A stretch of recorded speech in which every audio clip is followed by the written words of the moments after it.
Hola, ¿qué tal? Buenos días, bienvenidos a este resumen de Costa Rica Noticias, ya cerrando semana y muy agradecidos por su sintonía. Recordarles, por supuesto, que usted nos puede seguir en Facebook, en Cinar Costa Rica Noticias, y en Twitter, en @Cinar Noticias. Yo estaré con ustedes durante esta hora y media de programación y, por supuesto, llevándoles todo el detalle de la información nacional, internacional y deportiva de las últimas 24 horas. De momento, vamos a hacer un repaso con nuestros titulares.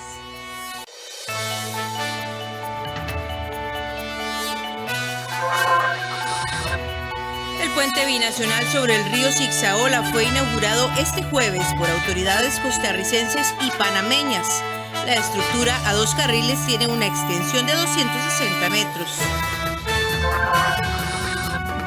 La falta de una computadora, un teléfono inteligente e internet son una limitante en el aprendizaje para más de 300.000 estudiantes del sistema de educación pública. Expertos en salud insisten que al país le urge una nueva encuesta nacional de nutrición y aseguran que el golpe de la pandemia deja en evidencia los peligros de la obesidad y el sobrepeso. Un extraño y peligroso fenómeno que está afectando a Croacia Central ha dejado en el suelo un centenar de enormes cráteres de hasta 30 metros de diámetro.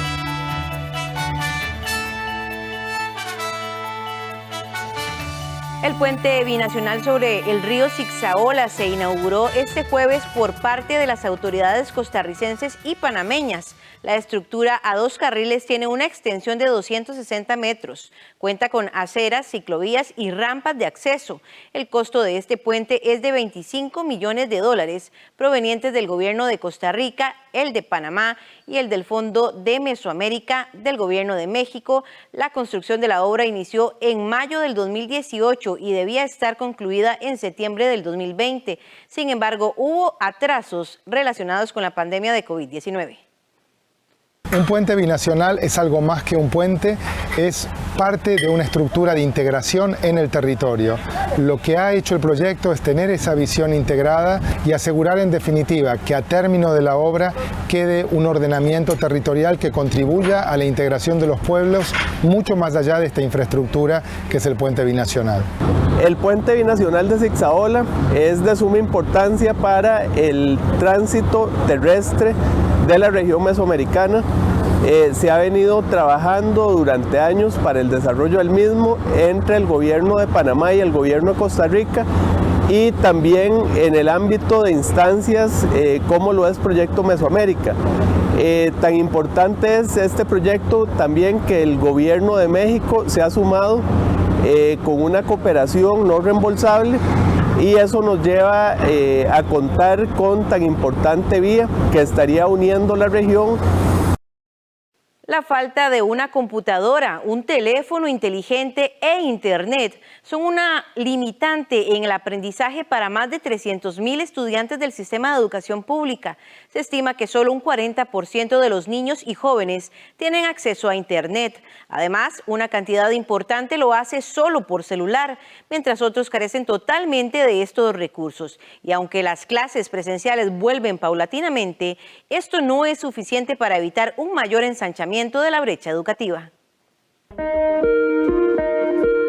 Michelle Castellón tiene 14 años y cursa 8º año de colegio. Vive con su familia en Atillo 2 y además de tener que resolver sus propias guías de trabajo autónomo, desde el año pasado es quien apoya a sus otros 3 hermanos para que ellos también terminen a tiempo las suyas. Su casa es un poco estrecha. En un pasillo pequeño está la mesa del comedor, que durante gran parte del tiempo debe de ser el aula de 4 niveles diferentes. Aunque las clases presenciales ya dieron inicio, la realidad es que asisten si acaso una vez a la semana a la escuela y al colegio, mientras que los otros días podrían conectarse a Teams para aclarar dudas con los profesores. En su familia, los paquetes de alimentos se han convertido en una gran ayuda, y al igual que los paquetes de útiles que recibieron el año pasado. Sin embargo, continúan sin poder adquirir una computadora y mucho menos un plan de internet, lo que los vuelve a aislar de nuevo en este curso lectivo. Es muy difícil porque no tenemos acceso a internet, y cuando hacía las tareas me ayudaban a mis compañeros porque no tenían dónde buscarlo, y lo que nos daban era nada más una guía y nosotros teníamos que ver de dónde conseguíamos las respuestas, entonces era muy difícil. Ninguno de los cuatro ha logrado conectarse a internet para recibir una clase virtual desde que llegó la pandemia. Contrario a César Correa y Elisa Ulloa, estudiantes de sexto grado de la escuela privada International Royal School en Escazú, quienes no han perdido un solo día de clases. Mirta Brito, experta en educación con recursos digitales de ese centro educativo, mencionó que digitalizar toda su biblioteca de contenidos ha permitido que sus estudiantes tengan acceso al material, interactúen y se motiven a aprender. De que todo sea mucho más dinámico, trabajar plataformas que sean completamente interactivas, que no sean libros PDF, que son completamente monótonos y aburridos. Tratamos de que los chicos que están en casa también se sientan un poco más incluidos dentro del aula. Tratamos de poner videos que se puedan estirar dentro también durante las clases. Tratar de ponerles videos que sean llamativos para ellos y usar todo el material interactivo que podamos tener a mano, ¿verdad? A pesar de los esfuerzos de los gobiernos de América Latina y el Caribe desde que comenzó la pandemia, nuevos datos de UNICEF revelan que 1/3 de todos los niños, niñas y adolescentes de la región aún no reciben educación de calidad a distancia. Para los más pobres y vulnerables, aprender desde casa puede ser un desafío insuperable, ya sea por la ausencia de una computadora o por la falta de acceso a internet o incluso por no tener acceso a un lugar donde sentarse a estudiar.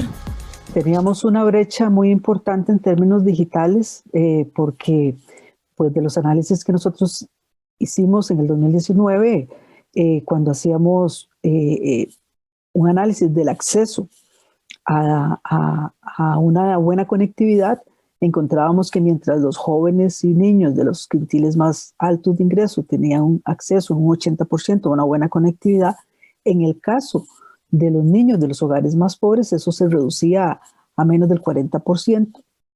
Y además hay una cantidad importante de niños y jóvenes que solo acceden a internet por celular. Y hay una cantidad que no lo hace de ninguna manera. ¿Esto qué significa?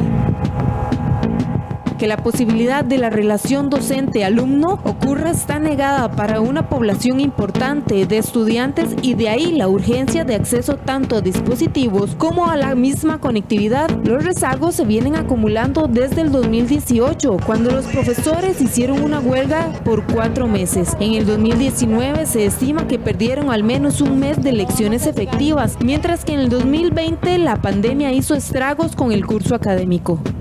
Las brechas se han ampliado entre los estudiantes que han tenido acceso a una buena conectividad y los que no han tenido acceso a una buena conectividad.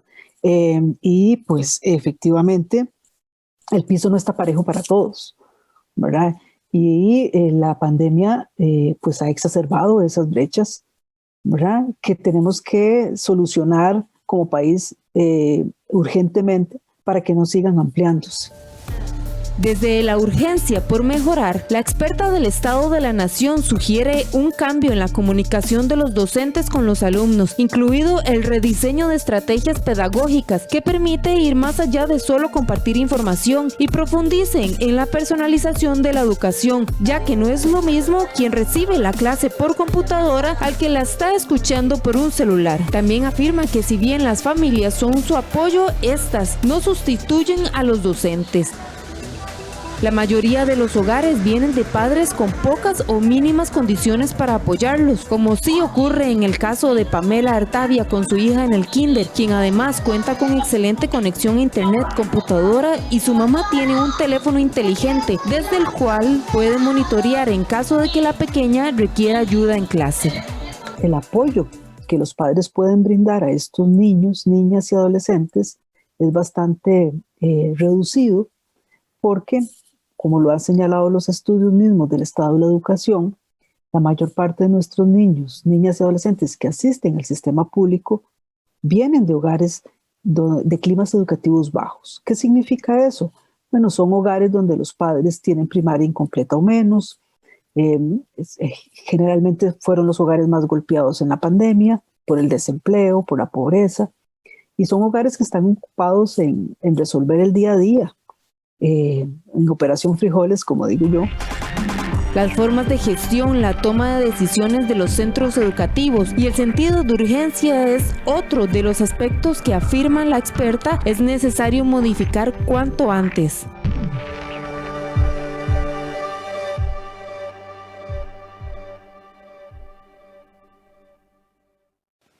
La Iglesia Católica anunció que este año no habrá procesiones de Semana Santa ni otros ritos. Sin embargo, aseguraron que sí realizarán misas y otras actividades. Debido a la pandemia generada por la COVID-19, en la conferencia episcopal informaron que durante la Semana Santa este año tampoco habrá procesiones y vía cruces. Sin embargo, en el comunicado de prensa anunciaron que se podrán realizar las siguientes actividades. El Domingo de Ramos se podrá realizar la misa principal para conmemorar la entrada del Señor en Jerusalén. Además, no se hará el tradicional recorrido con la palma bendita. El lunes, martes y miércoles santo, los sacerdotes deberán seguir los protocolos sanitarios para garantizar la salud de los confesores y penitentes. Por su parte, el jueves santo habrá 2 misas. Una misa será para celebrar la Cena del Señor. Además, no habrá lavado de pies ni traslados del Santísimo Sacramento. El Viernes Santo se celebrará la Pasión del Señor. El Domingo de Ramos, día en que se celebra la entrada de Jesús a Jerusalén, los feligreses deberán ubicarse en sus lugares y participar de los ritos que celebre el sacerdote en la puerta de la iglesia. Por otra parte, los obispos acordaron que se realicen 2 misas el Jueves Santo. Este año, la Semana Santa se realizará del 28 de marzo al 4 de abril. Sobre este mismo tema, tratamos de obtener información con la oficina de prensa de la Conferencia Episcopal. Sin embargo, al cierre de edición, no nos respondieron. A un año de registrarse el primer caso de COVID-19, han fallecido por esta enfermedad 19 funcionarios de salud y se han contagiado 8.298 trabajadores.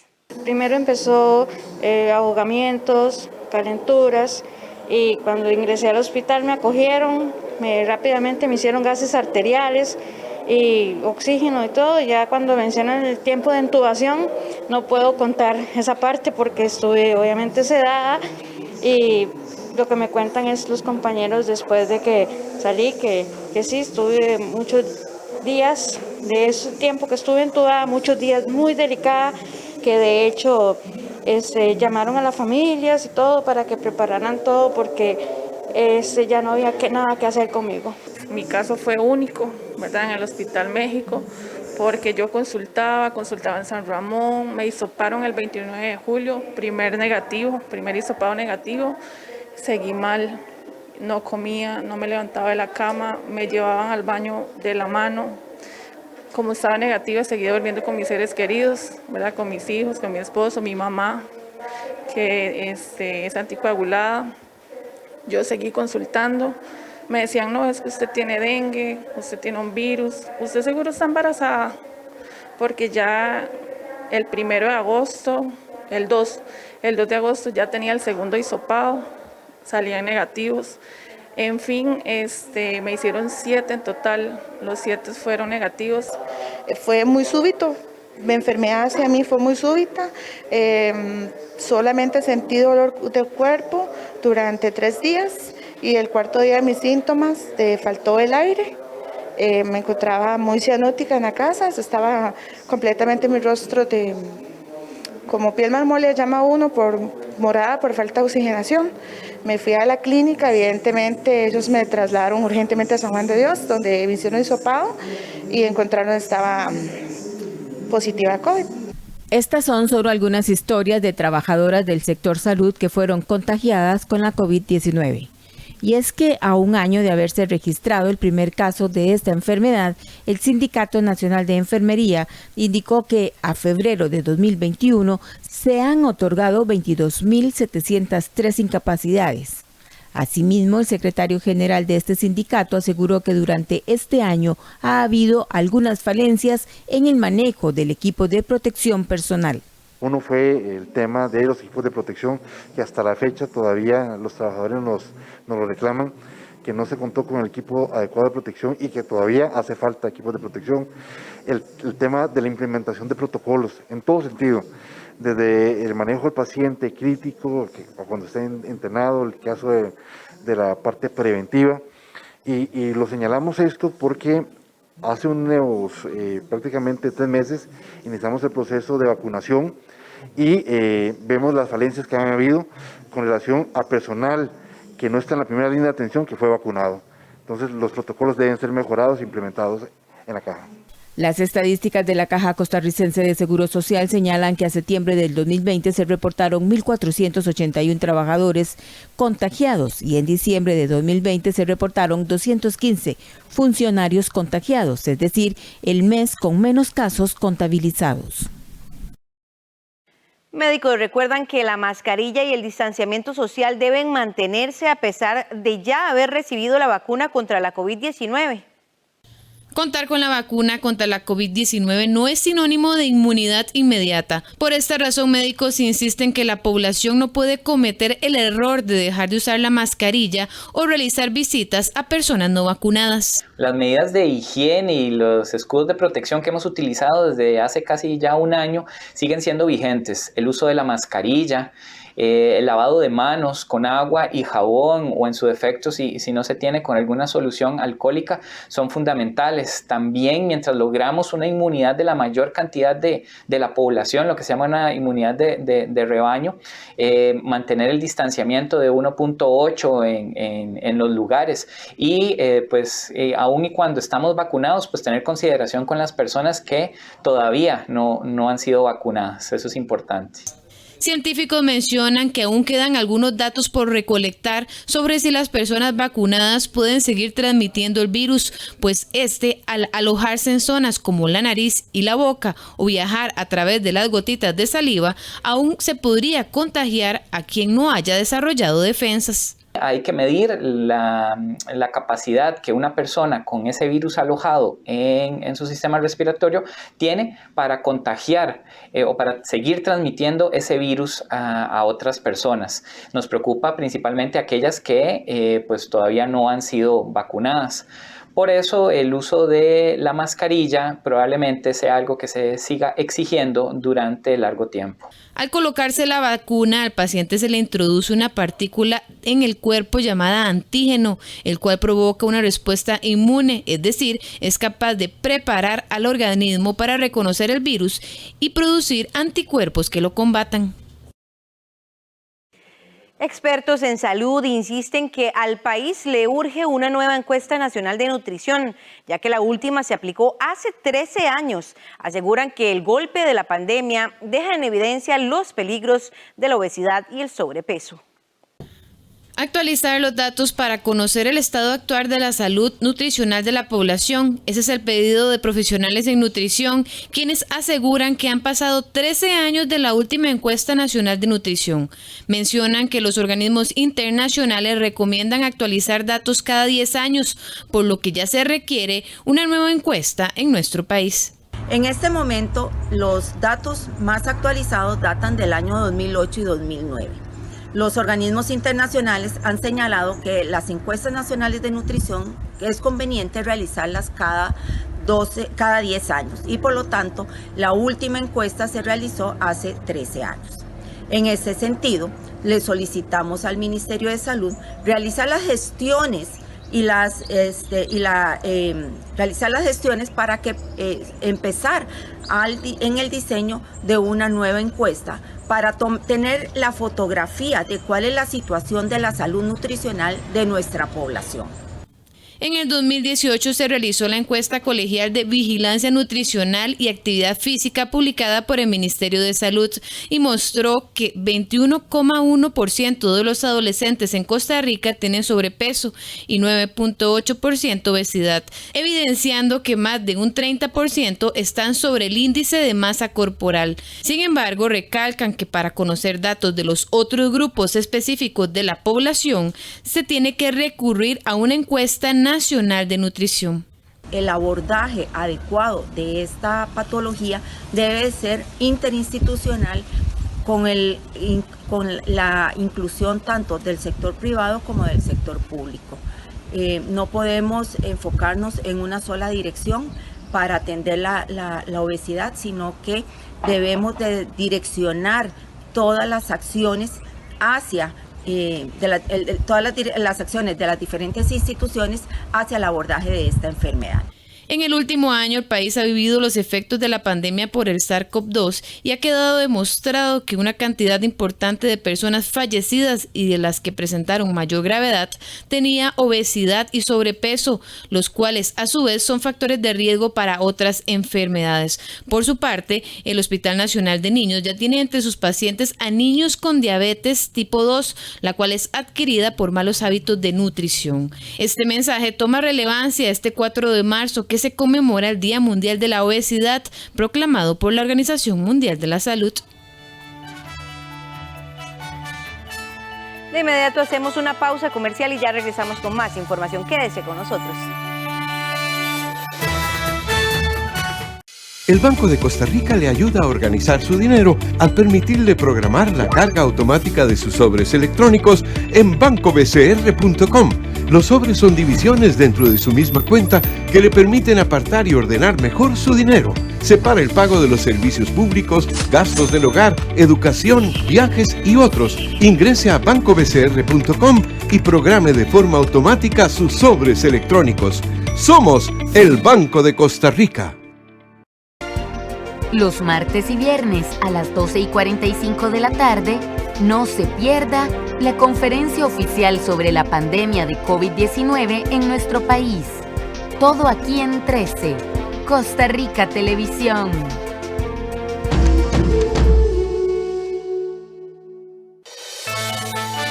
Regresamos con más información y nos vamos de inmediato al campo deportivo. Alajuelense es líder, está invicto, tiene al goleador y cumplió con la norma sub-21. A estas alturas, sin duda alguna, los manudos no tienen rival en el certamen. Pasaron 7 años de vacas flacas, pero van a cumplir 1 de prosperidad. Desde que salieron campeones en diciembre y desde agosto pasado que arrancó la apertura, los manudos han llevado solo buenas noticias a sus feligreses. Fichajes como los de Brian Ruiz, en su momento Álvaro Saborío, o ahora Marcelo Hernández y Johan Venegas, hacen al equipo alajuelense incontenible en la tabla.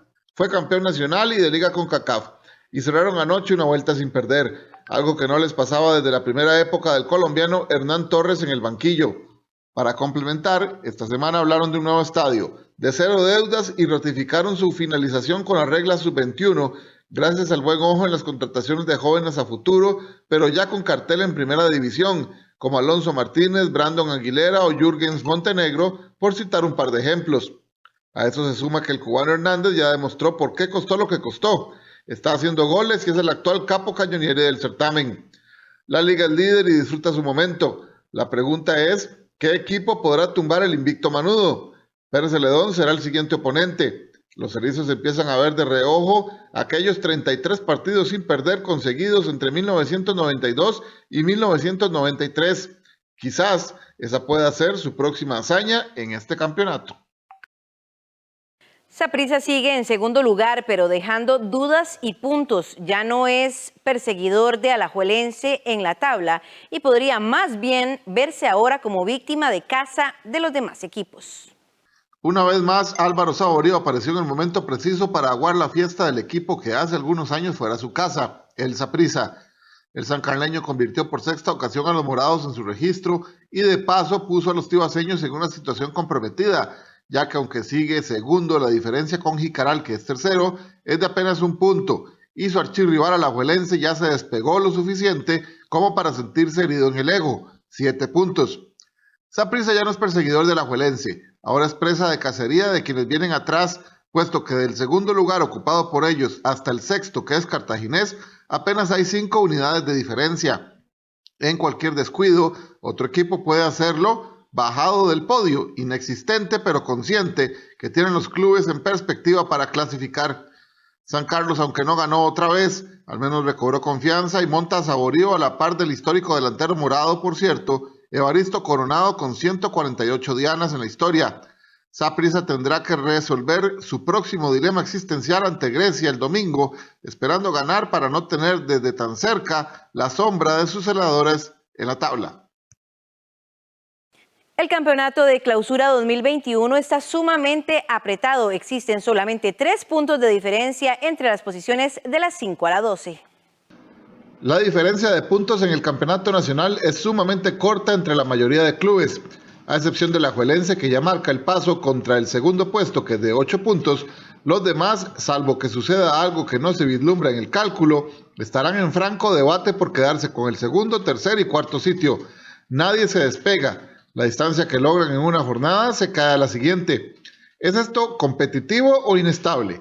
El cambio constante de entrenadores, ideas nuevas y poco tiempo para plasmarlas hace que quizás esto recale entre los participantes y su nivel. La inestabilidad de los cuerpos técnicos que dirigen 4 o 5 partidos y tienen que dejar su cargo, porque sale un entrenador de un equipo y va al otro, como a apagar incendios, y no hay algo serio. Entonces, yo siento que, no sé si, siento que el jugador tico tiene tiene muy buenas características, hay grandes jugadores, pero yo creo que la inestabilidad esa de no perder hace que los partidos sean un poco cerrados, que cualquiera le gana a cualquiera, que los sistemas son defensivos, buscar prácticamente el arco rival. No estoy hablando de todos, pero me parece que va por ese lado. Siento que el campeonato es muy monótono. La realidad es que desde hace varios años el campeonato tiene este mismo tema. La disputa por el tercer y cuarto lugar se pone cerrada, sobre todo con algunos puestos que implican hasta el 9º lugar incluso. Lucha que se va despejando alrededor de la fecha 15 o 16, según el promedio de los últimos torneos. El Sporting defiende en congelar o cancelar el descenso. Sin embargo, el partido reciente contra Pérez Celedón y su derrota lo compromete hacia un posible descenso a Segunda División. Con la primera victoria de Paulo César Wanshop en el banquillo de los Guerreros del Sur, se incrementaron las amenazas de perder la categoría en el Sporting FC. En casa del Benjamín siguen intentando que el descenso cambie sus reglas o que se congele, argumentando que no fueron partícipes de la asamblea en la que se definió el formato de la apertura 2020. Sin embargo, si todo acabara después de esta primera vuelta y se lograra modificar el formato del torneo, los josefinos estarían de igual forma sentenciados a disputar la liguilla del descenso. Los dirigidos por José Yacone, quien dejó abruptamente Jicaral para salvar al Sporting de regresar a la Segunda División, son últimos en la tabla con solo 10 puntos y 7 goles en contra. El técnico Yacone asegura que todavía tienen campeonato para levantarse de esa situación, aunque reconoce que hay frustración principalmente después de partidos como el de la fecha 11. Nos queda medio campeonato para demostrar que lo que valemos. Nos queda medio campeonato para demostrar lo que valemos, porque en realidad es decepcionante ver la tabla y encontrarnos en el último lugar con partidos como este, que ustedes lo vieron, ustedes después harán su análisis, ¿está? Pero el rival no nos superó los primeros 10 minutos de juego, creo. Después los 80 minutos restantes Sporting manejó el partido y tuvimos situaciones tan claras abajo del arco que no pudimos concretar, que es por eso que genera esa impotencia. Esta no es la primera vez que se habla de congelar un descenso en el campeonato nacional. La última vez que se congeló fue en 1989. En esa ocasión tenía que bajar el equipo de Palmares, pero ese año se decidió pasar de 10 a 12 equipos, lo que permitió que los palmareños evadieran bajar a Segunda División. Además, ya otros equipos en la historia han perdido la categoría a pesar de no ser los últimos en la tabla acumulada, como en los torneos de 1971 y 99-2000. Romus, Erigo y Cochea bajaron a la Liga de Ascenso después de jugar una liguilla ante Turrialba y Limón respectivamente, y aunque los últimos eran los peor ubicados en la acumulada, lograron salir vencedores en la liguilla.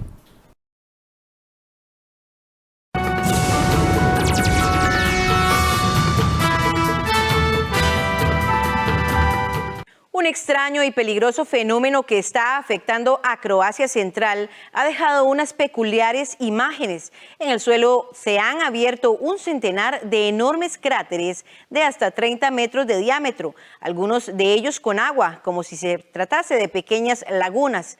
Los vecinos están desconcertados. Un extraño y peligroso fenómeno que está afectando a Croacia Central ha dejado unas peculiares imágenes. En el suelo se han abierto un centenar de enormes agujeros de hasta 30 metros de diámetro, algunos de ellos con agua, como si de pequeñas lagunas se tratase. Los vecinos están desconcertados. Todo esto ha ocurrido a raíz del terremoto. Las cosas empeoraron aún más porque después llovió mucho. Solo había agua y más agua por todas partes.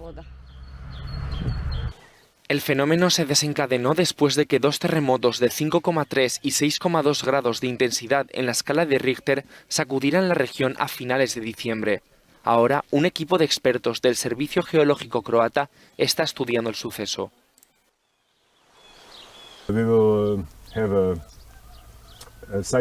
Hemos decidido que vamos a explorar el agujero más grande de todos para intentar identificar su morfología bajo el agua.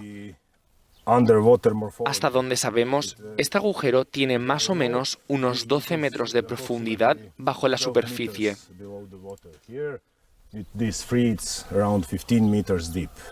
Algunos residentes de la zona han tenido que abandonar sus propios hogares por los destrozos originados por los temblores y por temor a ser engullidos en sus propias casas por la aparición de un nuevo agujero. El número de contagios por coronavirus aumentó de nuevo en Europa, donde la vacunación intenta acelerarse y Rusia prometió dosis para 50 millones de europeos a partir de junio, si la Unión Europea aprueba su fármaco Sputnik V. Cambio de tendencia. El número de nuevos casos de coronavirus en Europa volvió a aumentar tras varias semanas de reducción.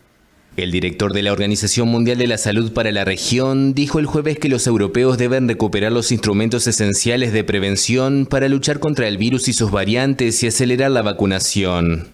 Last week, new cases of COVID-19. La semana pasada, los nuevos casos de COVID-19 en Europa aumentaron un 9% hasta alcanzar un poco más de 1 millón. Esto pone fin a un prometedor descenso de 6 semanas, con más de la mitad de nuestra región experimentando un número creciente de nuevas infecciones. Numbers of new infections. De los 53 países que forman la región Europa de la OMS, 45 han empezado a vacunar. Según datos recopilados por la AFP, en la Unión Europea un 2,6% de la población ha recibido las 2 dosis de la vacuna contra la enfermedad y un 5,4% al menos una de ellas. Rusia se dijo dispuesta el jueves a suministrar vacunas a 50 millones de europeos a partir de junio, coincidiendo con el anuncio de la Agencia de Medicamentos del bloque sobre el comienzo del examen de la Sputnik V. El inmunizante ruso fue recibido con escepticismo por los países occidentales, pero está convenciendo a los expertos, sobre todo después de la publicación de resultados en la revista científica The Lancet, según los cuales la Sputnik V ha sido eficaz en un 91,6% de los casos sintomáticos. La víspera de su histórico viaje a Irak, el Papa Francisco envió un sentido mensaje a los iraquíes en el que aboga por la reconciliación en esa tierra, cuna de las religiones azotada por años de violencia y guerras. Cristiani, musulmani. El último mensaje antes de un viaje histórico. El Papa Francisco dedicó el jueves unas sentidas palabras a los iraquíes en las que aboga por la reconciliación en esa tierra, un día antes de visitarla por primera vez. Vengo come pellegrino penitente. Voy como peregrino penitente para implorar el perdón y la reconciliación del Señor tras años de guerra y terrorismo, para pedirle a Dios el consuelo de los corazones y la curación de las heridas. Francisco emprende su viaje número 33 como Papa y según la prensa especializada es el más arriesgado en sus 9 años al frente de la Iglesia Católica. La visita no solo representa un desafío desde el punto de vista religioso, sino también logístico y sanitario, con un nuevo pico de contagios de coronavirus de 4.000 casos diarios. Su estadía estará marcada por la ausencia de multitudes con las calles vacías por la pandemia y deberá utilizar casi siempre un vehículo blindado. El fin de semana se reunirá con el gran ayatolá Ali Sistani, la máxima autoridad para los chiitas en Irak, y dará una misa dominical para unos 4.000 fieles en un estadio de Erbil, una ciudad donde recientemente se dispararon cohetes contra una base donde había soldados estadounidenses. La policía de Estados Unidos reforzó la seguridad en Washington luego de que los servicios de inteligencia descubrieran un posible complot para irrumpir en el Capitolio este jueves, lo que llevó a la Cámara de Representantes a anular su sesión. Seguridad reforzada en Washington ante un posible complot de seguidores del expresidente Donald Trump para irrumpir el jueves en el Capitolio.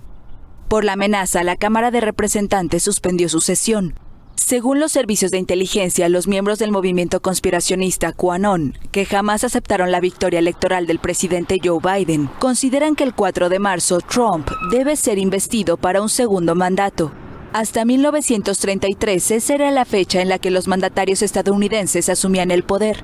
El grupo QAnon ha impulsado la idea de que el republicano salvaría al mundo de las élites corruptas y pedófilas. Miembros autoproclamados de esa organización estuvieron entre los manifestantes el día del asalto al Capitolio el 6 de enero. Protestaban por un supuesto fraude en la elección presidencial en la que Trump perdió.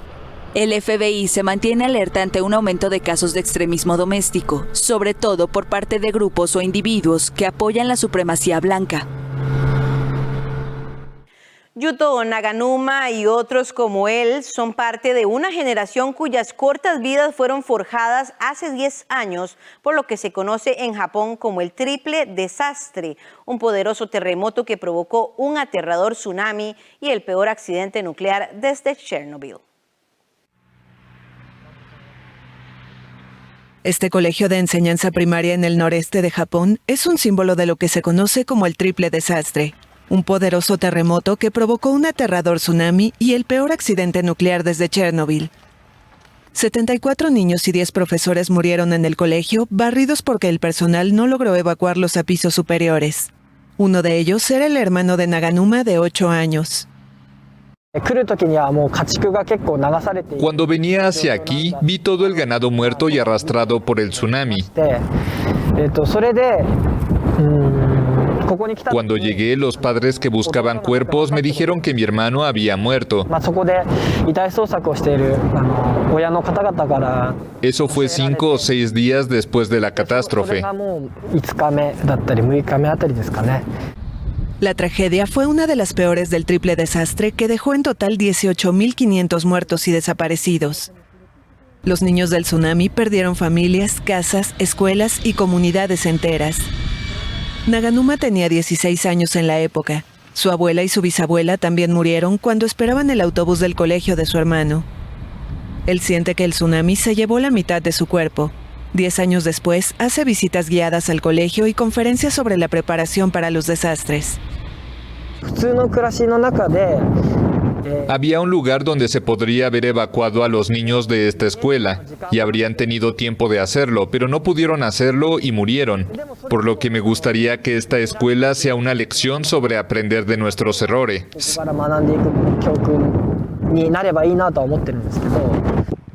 Nayuta Gambe tenía 11 años cuando ocurrió el desastre. Se refugió en su escuela con su madre y una hermana después de la alarma del tsunami tras el terremoto, pero vio cómo el agua arrastraba a varias personas que no lograron entrar a tiempo. Yo me sostuve de aquí cuando esta persona me tendió la mano y podría haberla tomado. Pero el agua era demasiado fuerte y se la llevó la corriente. Simplemente no pude hacer nada, ni siquiera extender mi brazo. Gambe recuerda que después del desastre, a los alumnos se les aconsejaba que no hablaran de los amigos desaparecidos. Algunos tuvieron ataques de pánico. Ahora estudia sociología del desastre. Investiga lo que hace que la gente suela tomar los pasos adecuados para salvarse cuando golpea la crisis. Y habla a grupos de todo el país, en parte para preservar la memoria que teme se vaya desvaneciendo. Hoy, después de 10 años, me doy cuenta de que incluso en nuestra región la catástrofe se está convirtiendo en un simple hecho que ves en los libros de historia. Incluso es difícil transmitir nuestras propias experiencias. Los niños lo aprenden en los libros. El tsunami marcó no solo a los niños que atrapó en su camino, sino también a los afectados por el desastre de Fukushima. Hazuki Shimizu vivía en Namie, a pocos kilómetros de los reactores que se fundieron cuando el tsunami colapsó el sistema de enfriamiento de la planta. Huyó de su casa y acabó en Chiba, en las afueras de Tokio. Muchas personas tuvieron experiencias difíciles, traumáticas, y no fue fácil en esa época hablar sobre eso. El ambiente no era para palabras. Pocos pudieron salir de ese silencio. Ya de adulta, Hazuki volvió a la región costera y ahora trabaja para un grupo que ayuda a mantener la memoria del tsunami. Defiende la necesidad de escuchar las voces de quienes sufren y apoyarlos. Hacemos una nueva pausa comercial y ya volvemos con más información.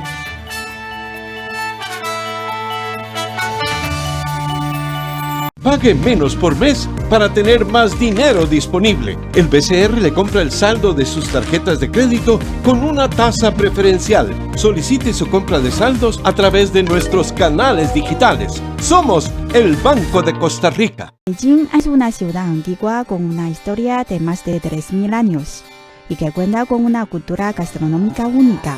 Los bocadillos de Beijing son una parte muy importante de la cultura gastronómica de esta ciudad. Esta semana aprenda a preparar un rico platillo típico, tallarines de arroz.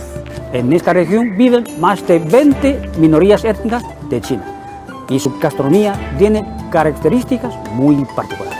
De China a tu cocina, los sábados a las 11:30 de la mañana, en 13, Costa Rica Televisión.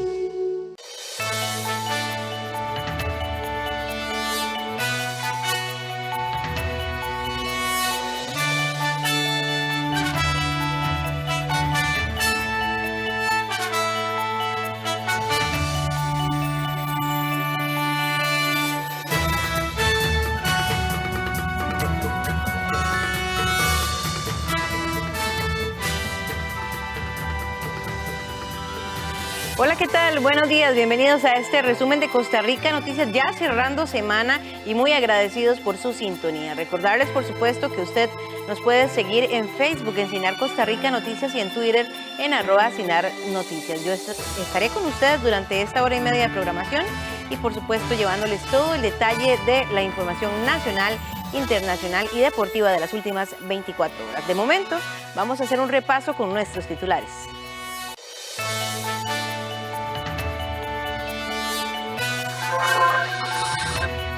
El puente binacional sobre el río Zixaola fue inaugurado este jueves por autoridades costarricenses y panameñas. La estructura a 2 carriles tiene una extensión de 260 metros. La falta de una computadora, un teléfono inteligente e internet son una limitante en el aprendizaje para más de 300.000 estudiantes del sistema de educación pública. Expertos en salud insisten que al país le urge una nueva encuesta nacional de nutrición y aseguran que el golpe de la pandemia deja en evidencia los peligros de la obesidad y el sobrepeso. Un extraño y peligroso fenómeno que está afectando a Croacia Central ha dejado en el suelo un centenar de enormes cráteres de hasta 30 metros de diámetro.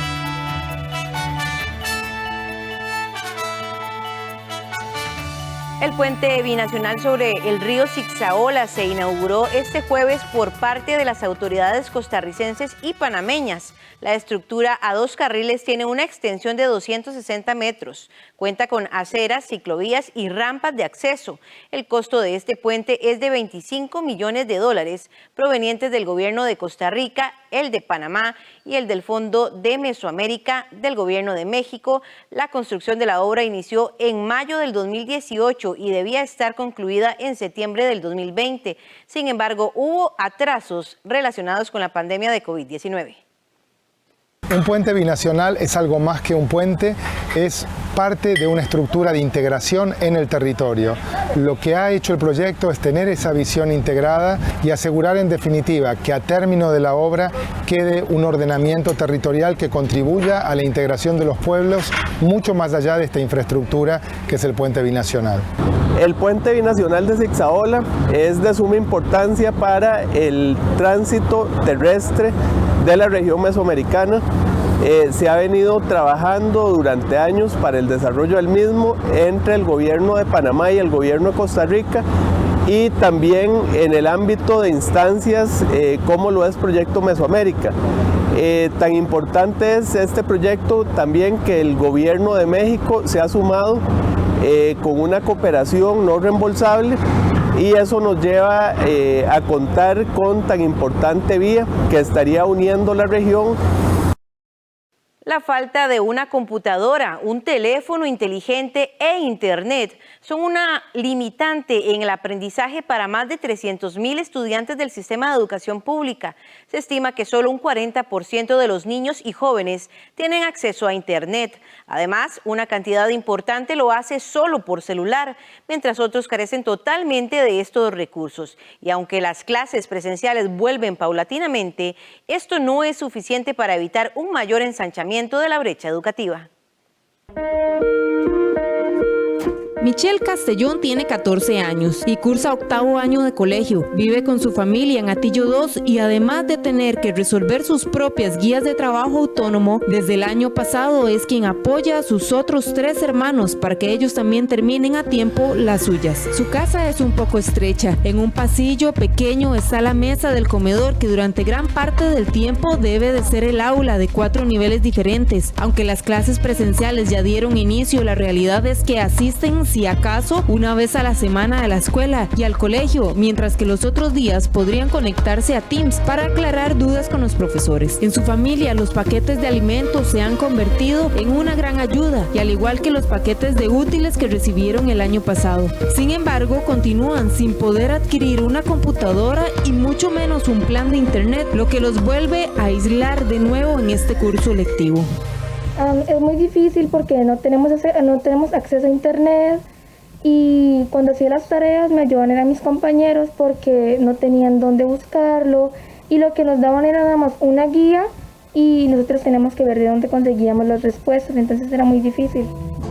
Ninguno de los 4 ha logrado conectarse a internet para recibir una clase virtual desde que llegó la pandemia. Contrario a César Correa y Elisa Ulloa, estudiantes de 6º grado de la escuela privada International Royal School en Escazú, quienes no han perdido un solo día de clases. Mirta Brito, experta en educación con recursos digitales de ese centro educativo, mencionó que digitalizar toda su biblioteca de contenidos ha permitido que sus estudiantes tengan acceso al material, interactúen y se motiven a aprender.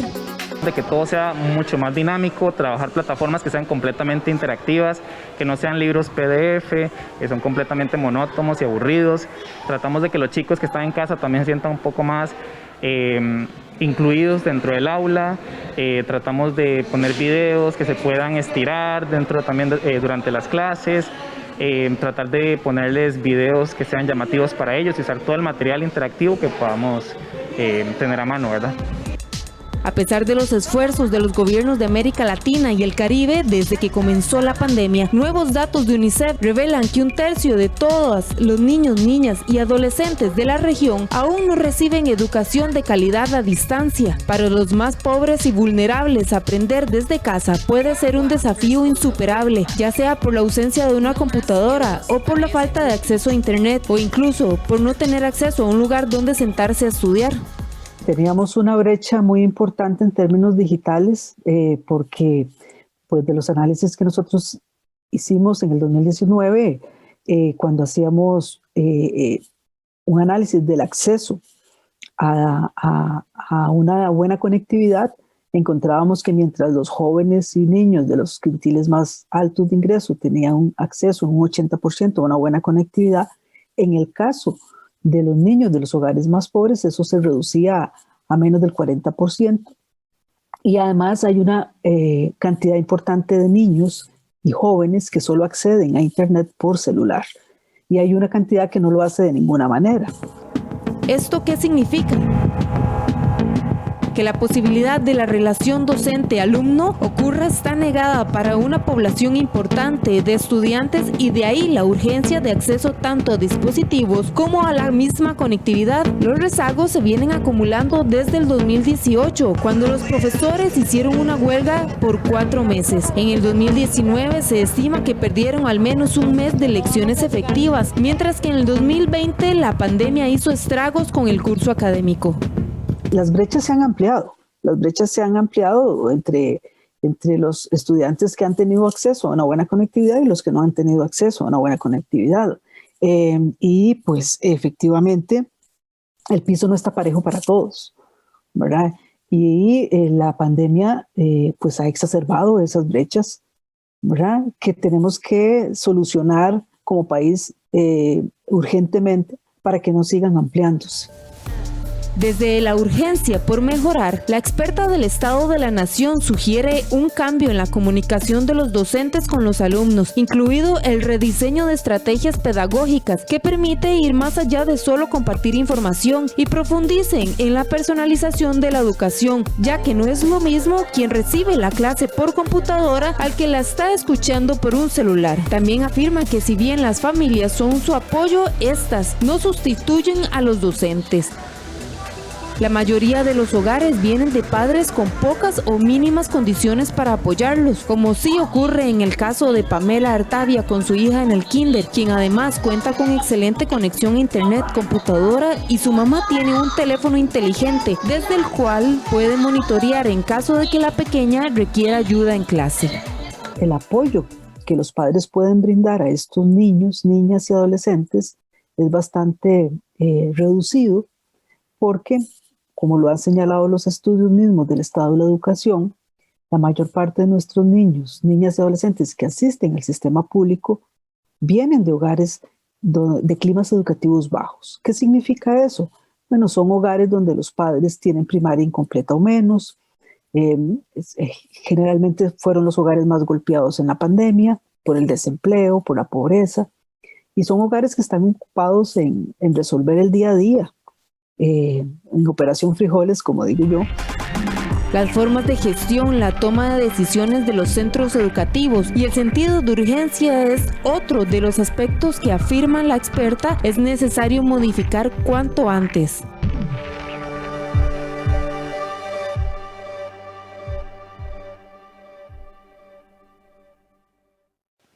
La Iglesia Católica anunció que este año no habrá procesiones de Semana Santa ni otros ritos. Sin embargo, aseguraron que sí realizarán misas y otras actividades. Debido a la pandemia generada por la COVID-19, en la conferencia episcopal informaron que durante la Semana Santa este año tampoco habrá procesiones y vía cruces. Sin embargo, en el comunicado de prensa anunciaron que se podrán realizar las siguientes actividades. El Domingo de Ramos se podrá realizar la misa principal para conmemorar la entrada del Señor en Jerusalén. Además, no se hará el tradicional recorrido con la palma bendita. El lunes, martes y miércoles santo, los sacerdotes deberán seguir los protocolos sanitarios para garantizar la salud de los confesores y penitentes. Por su parte, el jueves santo habrá 2 misas. Una misa será para celebrar la Cena del Señor. Además, no habrá lavado de pies ni traslados del Santísimo Sacramento. El Viernes Santo se celebrará la Pasión del Señor. El Domingo de Ramos, día en que se celebra la entrada de Jesús a Jerusalén, los feligreses deberán ubicarse en sus lugares y participar de los ritos que celebre el sacerdote en la puerta de la iglesia. Por otra parte, los obispos acordaron que se realicen 2 misas el Jueves Santo. Este año, la Semana Santa se realizará del 28 de marzo al 4 de abril. Sobre este mismo tema, tratamos de obtener información con la oficina de prensa de la Conferencia Episcopal. Sin embargo, al cierre de edición, no nos respondieron.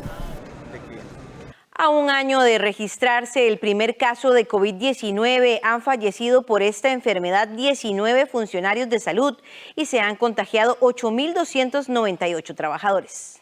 Primero empezó ahogamientos, calenturas, y cuando ingresé al hospital me acogieron, rápidamente me hicieron gases arteriales y oxígeno y todo. Ya cuando mencionan el tiempo de intubación no puedo contar esa parte porque estuve obviamente sedada, y lo que me cuentan es los compañeros después de que salí, que sí, estuve muchos días, de ese tiempo que estuve intubada, muchos días muy delicada, que de hecho llamaron a las familias y todo para que prepararan todo porque ya no había nada que hacer conmigo. Mi caso fue único, ¿verdad? En el Hospital México, porque yo consultaba en San Ramón, me hisoparon el 29 de julio, primer hisopado negativo, seguí mal, no comía, no me levantaba de la cama, me llevaban al baño de la mano. Como estaba negativa, seguí durmiendo con mis seres queridos, ¿verdad? Con mis hijos, con mi esposo, mi mamá, que es anticoagulada. Yo seguí consultando. Me decían, no, es que usted tiene dengue, usted tiene un virus, usted seguro está embarazada, porque ya el 1 de agosto, el 2 de agosto ya tenía el segundo hisopado, salían negativos. En fin, me hicieron 7 en total, los 7 fueron negativos.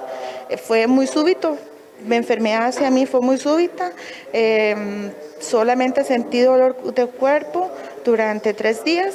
Y el 4º día de mis síntomas, faltó el aire, me encontraba muy cianótica en la casa, estaba completamente mi rostro como piel marmolea, llama uno, morada por falta de oxigenación.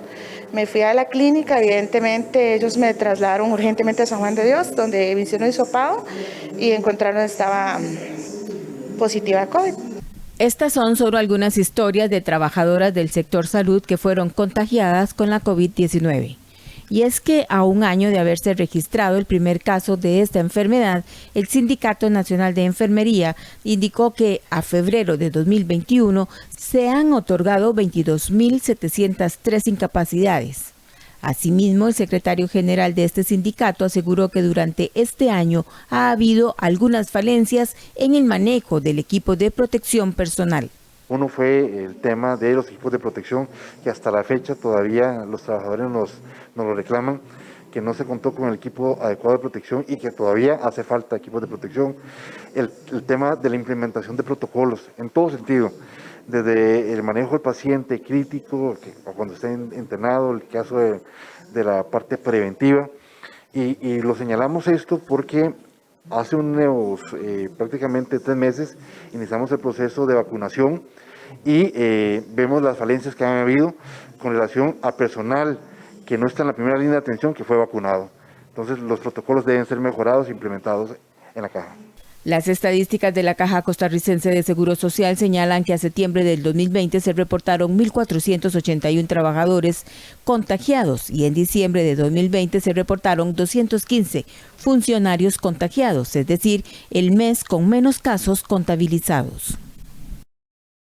Médicos recuerdan que la mascarilla y el distanciamiento social deben mantenerse a pesar de ya haber recibido la vacuna contra la COVID-19. Contar con la vacuna contra la COVID-19 no es sinónimo de inmunidad inmediata. Por esta razón, médicos insisten que la población no puede cometer el error de dejar de usar la mascarilla o realizar visitas a personas no vacunadas. Las medidas de higiene y los escudos de protección que hemos utilizado desde hace casi ya un año siguen siendo vigentes. El uso de la mascarilla, el lavado de manos con agua y jabón o en su defecto si no se tiene con alguna solución alcohólica son fundamentales. También mientras logramos una inmunidad de la mayor cantidad de la población, lo que se llama una inmunidad de rebaño, mantener el distanciamiento de 1.8 en los lugares y aún y cuando estamos vacunados, pues tener consideración con las personas que todavía no han sido vacunadas. Eso es importante. Científicos mencionan que aún quedan algunos datos por recolectar sobre si las personas vacunadas pueden seguir transmitiendo el virus, pues al alojarse en zonas como la nariz y la boca o viajar a través de las gotitas de saliva, aún se podría contagiar a quien no haya desarrollado defensas. Hay que medir la capacidad que una persona con ese virus alojado en su sistema respiratorio tiene para contagiar o para seguir transmitiendo ese virus a otras personas. Nos preocupa principalmente aquellas que pues todavía no han sido vacunadas. Por eso el uso de la mascarilla probablemente sea algo que se siga exigiendo durante largo tiempo. Al colocarse la vacuna, al paciente se le introduce una partícula en el cuerpo llamada antígeno, el cual provoca una respuesta inmune, es decir, es capaz de preparar al organismo para reconocer el virus y producir anticuerpos que lo combatan. Expertos en salud insisten que al país le urge una nueva encuesta nacional de nutrición, ya que la última se aplicó hace 13 años. Aseguran que el golpe de la pandemia deja en evidencia los peligros de la obesidad y el sobrepeso.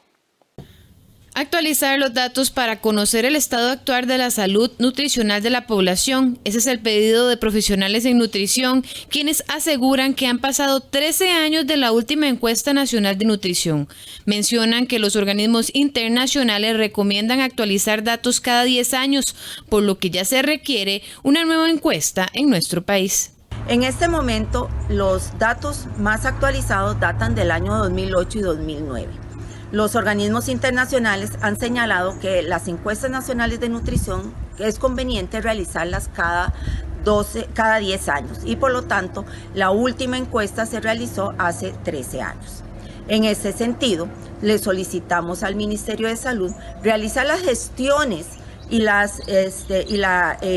realizar las gestiones para que empezar en el diseño de una nueva encuesta para tener la fotografía de cuál es la situación de la salud nutricional de nuestra población.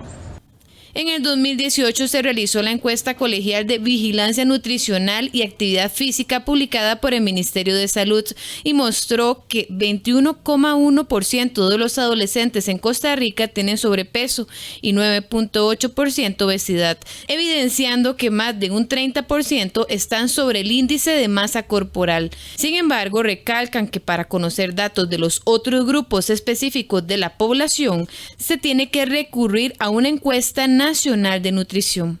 El abordaje adecuado de esta patología debe ser interinstitucional con la inclusión tanto del sector privado como del sector público. No podemos enfocarnos en una sola dirección para atender la obesidad, sino que debemos de direccionar todas las acciones hacia todas las acciones de las diferentes instituciones hacia el abordaje de esta enfermedad. En el último año, el país ha vivido los efectos de la pandemia por el SARS-CoV-2 y ha quedado demostrado que una cantidad importante de personas fallecidas y de las que presentaron mayor gravedad tenía obesidad y sobrepeso, los cuales a su vez son factores de riesgo para otras enfermedades. Por su parte, el Hospital Nacional de Niños ya tiene entre sus pacientes a niños con diabetes tipo 2, la cual es adquirida por malos hábitos de nutrición. Este mensaje toma relevancia este 4 de marzo, que se conmemora el Día Mundial de la Obesidad, proclamado por la Organización Mundial de la Salud. De inmediato hacemos una pausa comercial y ya regresamos con más información. Quédese con nosotros.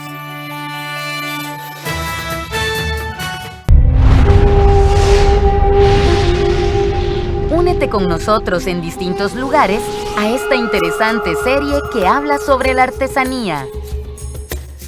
Es el cartón que se vuelve poesía.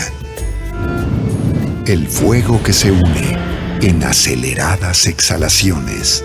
El barro que guarda la experiencia añeja de los dedos curtidos. Son tus raíces, un presente que se niega a desaparecer. Una producción internacional que te adentrará al alma de los pueblos que viven a través de sus creaciones. Manos a la obra, de la memoria al corazón. Todos los sábados a las 7:30 de la noche, aquí en 13, Costa Rica Televisión.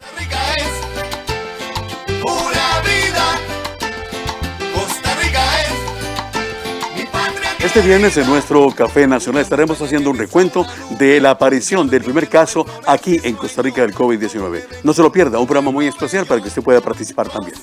A través de nuestro WhatsApp, como siempre, 8751-1313, ustedes van a ser partícipes no solamente de esta primera parte de Café Nacional, sino también del Aprendo en Casa a partir de las 9 de la mañana. Costa Rica, Costa Rica, Costa Rica. Regresamos con más información y nos vamos de inmediato al campo deportivo. Alajuelense es líder, está invicto, tiene al goleador y cumplió con la norma sub-21. A estas alturas, sin duda alguna, los manudos no tienen rival en el certamen. Pasaron 7 años de vacas flacas, pero van a cumplir 1 de prosperidad. Desde que salieron campeones en diciembre y desde agosto pasado que arrancó la apertura, los manudos han llevado solo buenas noticias a sus feligreses. Fichajes como los de Brian Ruiz, en su momento Álvaro Saborío, o ahora Marcelo Hernández y Johan Venegas, hacen al equipo alajuelense incontenible en la tabla. Fue campeón nacional y de Liga CONCACAF, y cerraron anoche una vuelta sin perder, algo que no les pasaba desde la primera época del colombiano Hernán Torres en el banquillo. Para complementar, esta semana hablaron de un nuevo estadio, de 0 deudas y ratificaron su finalización con la regla sub-21, gracias al buen ojo en las contrataciones de jóvenes a futuro, pero ya con cartel en primera división, como Alonso Martínez, Brandon Aguilera o Jürgens Montenegro, por citar un par de ejemplos. A eso se suma que el cubano Hernández ya demostró por qué costó lo que costó. Está haciendo goles y es el actual capo cañoniere del certamen. La liga es líder y disfruta su momento. La pregunta es, ¿qué equipo podrá tumbar el invicto manudo? Pérez Celedón será el siguiente oponente. Los erizos empiezan a ver de reojo aquellos 33 partidos sin perder conseguidos entre 1992 y 1993. Quizás esa pueda ser su próxima hazaña en este campeonato. Saprissa sigue en segundo lugar, pero dejando dudas y puntos. Ya no es perseguidor de Alajuelense en la tabla y podría más bien verse ahora como víctima de caza de los demás equipos.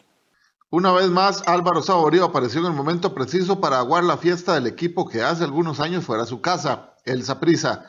El sancarleño convirtió por sexta ocasión a los morados en su registro y de paso puso a los tibaseños en una situación comprometida, ya que aunque sigue segundo, la diferencia con Jicaral, que es tercero, es de apenas 1 punto, y su archirrival alajuelense ya se despegó lo suficiente como para sentirse herido en el ego, 7 puntos. Saprissa ya no es perseguidor del alajuelense, ahora es presa de cacería de quienes vienen atrás, puesto que del segundo lugar ocupado por ellos hasta el sexto, que es Cartaginés, apenas hay 5 unidades de diferencia. En cualquier descuido, otro equipo puede hacerlo bajado del podio, inexistente pero consciente, que tienen los clubes en perspectiva para clasificar.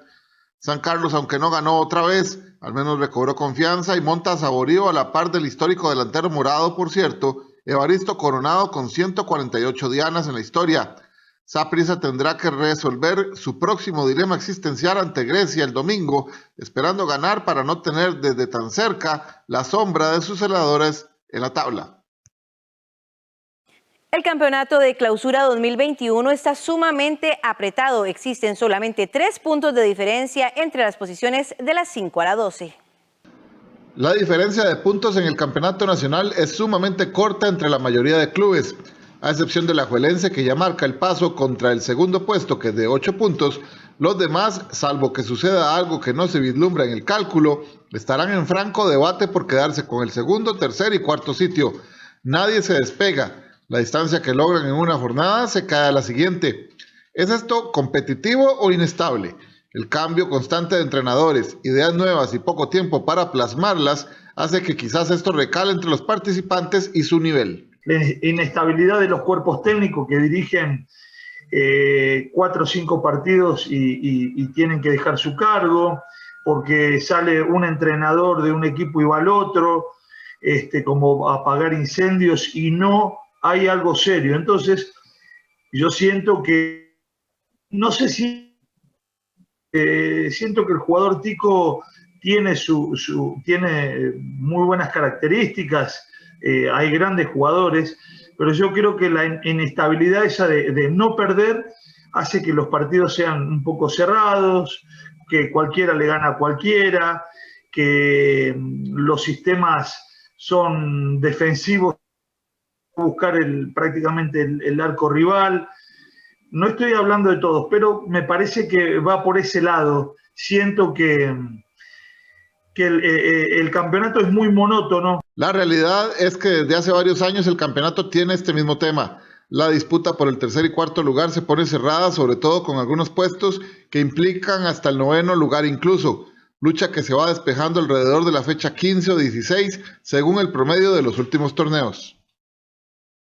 El Sporting defiende en congelar o cancelar el descenso. Sin embargo, el partido reciente contra Pérez Celedón y su derrota lo compromete hacia un posible descenso a Segunda División.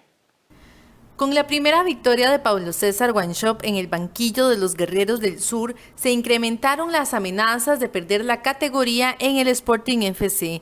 En casa del Benjamín siguen intentando que el descenso cambie sus reglas o que se congele, argumentando que no fueron partícipes de la asamblea en la que se definió el formato de la Apertura 2020. Sin embargo, si todo acabara después de esta primera vuelta y se lograra modificar el formato del torneo, los josefinos estarían de igual forma sentenciados a disputar la liguilla del descenso. Los dirigidos por José Yacone, quien dejó abruptamente Jicaral para salvar al Sporting de regresar a la Segunda División, son últimos en la tabla con solo 10 puntos y 7 goles en contra. El técnico Yacone asegura que todavía tienen campeonato para levantarse de esa situación, aunque reconoce que hay frustración principalmente después de partidos como el de la fecha 11. Nos queda medio campeonato para demostrar que lo que valemos. Nos queda medio campeonato para demostrar lo que valemos, porque en realidad es decepcionante ver la tabla y encontrarnos en el último lugar con partidos como este, que ustedes lo vieron, ustedes después harán su análisis, ¿está?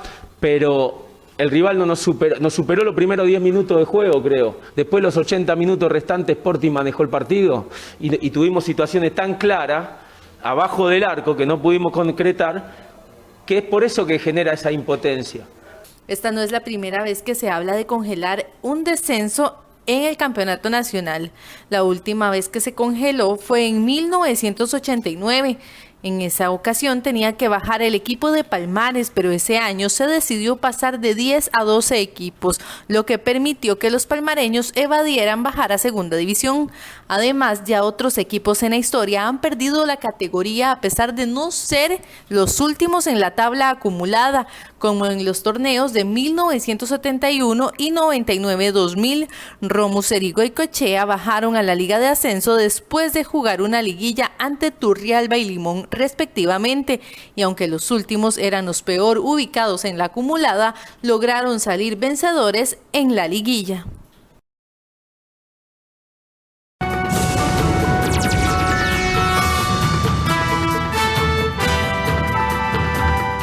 Un extraño y peligroso fenómeno que está afectando a Croacia Central ha dejado unas peculiares imágenes. En el suelo se han abierto un centenar de enormes cráteres de hasta 30 metros de diámetro, algunos de ellos con agua, como si se tratase de pequeñas lagunas. Los vecinos están desconcertados.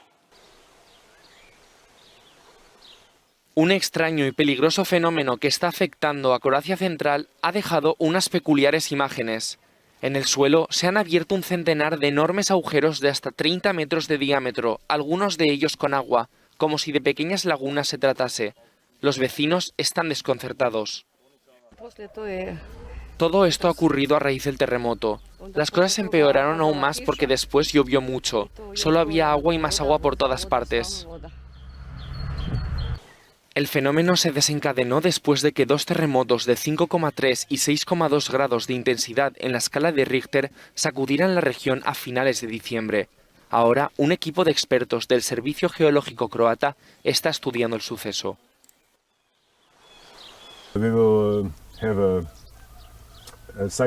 Hemos decidido que vamos a explorar el agujero más grande de todos para intentar identificar su morfología bajo el agua. Hasta donde sabemos, este agujero tiene más o menos unos 12 metros de profundidad bajo la superficie.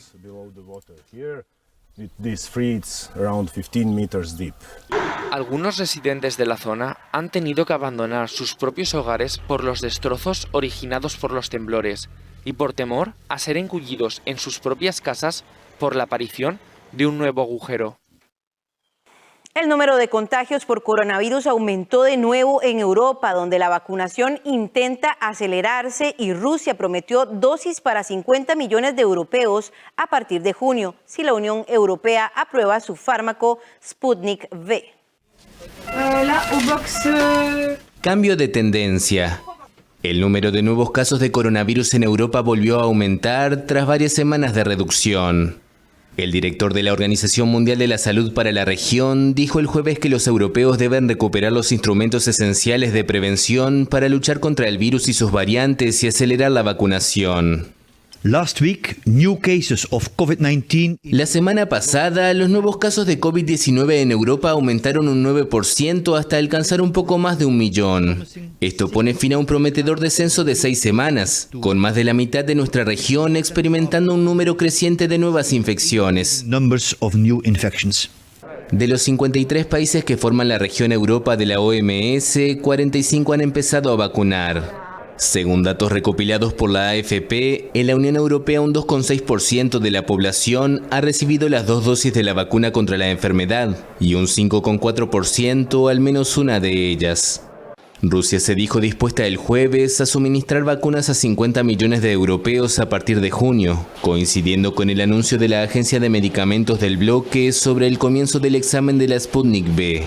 El inmunizante ruso fue recibido con escepticismo por los países occidentales, pero está convenciendo a los expertos, sobre todo después de la publicación de resultados en la revista científica The Lancet, según los cuales la Sputnik V ha sido eficaz en un 91,6% de los casos sintomáticos.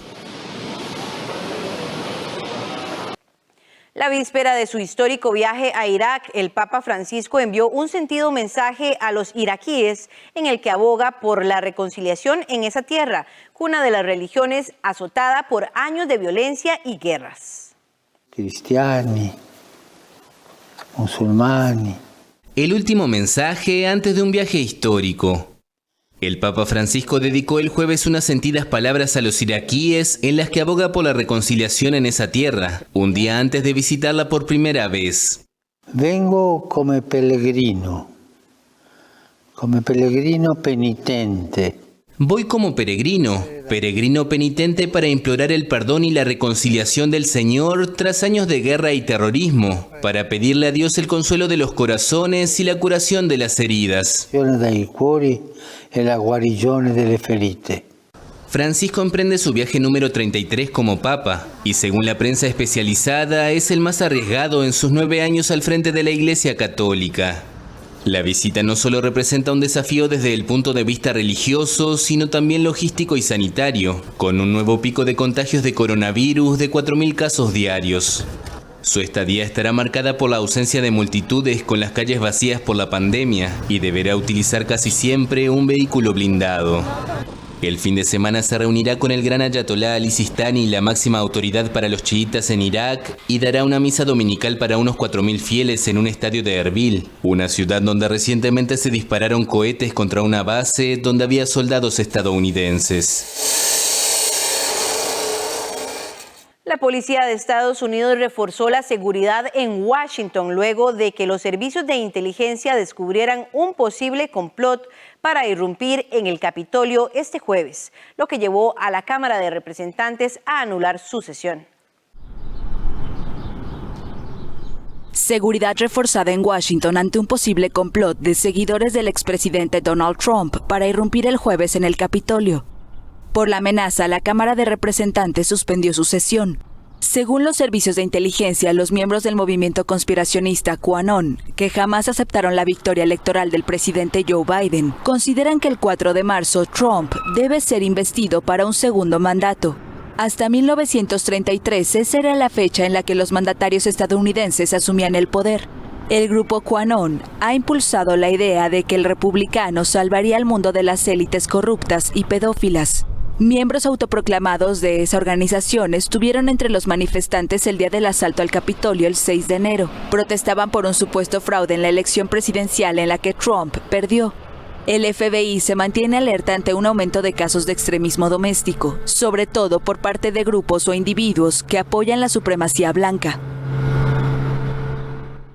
Yuto Naganuma y otros como él son parte de una generación cuyas cortas vidas fueron forjadas hace 10 años por lo que se conoce en Japón como el triple desastre, un poderoso terremoto que provocó un aterrador tsunami y el peor accidente nuclear desde Chernobyl. Este colegio de enseñanza primaria en el noreste de Japón es un símbolo de lo que se conoce como el triple desastre, un poderoso terremoto que provocó un aterrador tsunami y el peor accidente nuclear desde Chernobyl. 74 niños y 10 profesores murieron en el colegio, barridos porque el personal no logró evacuarlos a pisos superiores. Uno de ellos era el hermano de Naganuma de 8 años. Cuando venía hacia aquí, vi todo el ganado muerto y arrastrado por el tsunami. Cuando llegué, los padres que buscaban cuerpos me dijeron que mi hermano había muerto. Eso fue 5 o 6 días después de la catástrofe. La tragedia fue una de las peores del triple desastre que dejó en total 18.500 muertos y desaparecidos. Los niños del tsunami perdieron familias, casas, escuelas y comunidades enteras. Naganuma tenía 16 años en la época. Su abuela y su bisabuela también murieron cuando esperaban el autobús del colegio de su hermano. Él siente que el tsunami se llevó la mitad de su cuerpo. 10 años después, hace visitas guiadas al colegio y conferencias sobre la preparación para los desastres. Había un lugar donde se podría haber evacuado a los niños de esta escuela y habrían tenido tiempo de hacerlo, pero no pudieron hacerlo y murieron.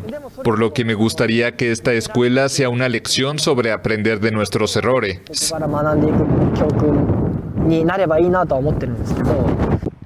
Nayuta Gambe tenía 11 años cuando ocurrió el desastre. Se refugió en su escuela con su madre y una hermana después de la alarma del tsunami tras el terremoto, pero vio cómo el agua arrastraba a varias personas que no lograron entrar a tiempo. Yo me sostuve de aquí cuando esta persona me tendió la mano y podría haberla tomado. Pero el agua era demasiado fuerte y se la llevó la corriente.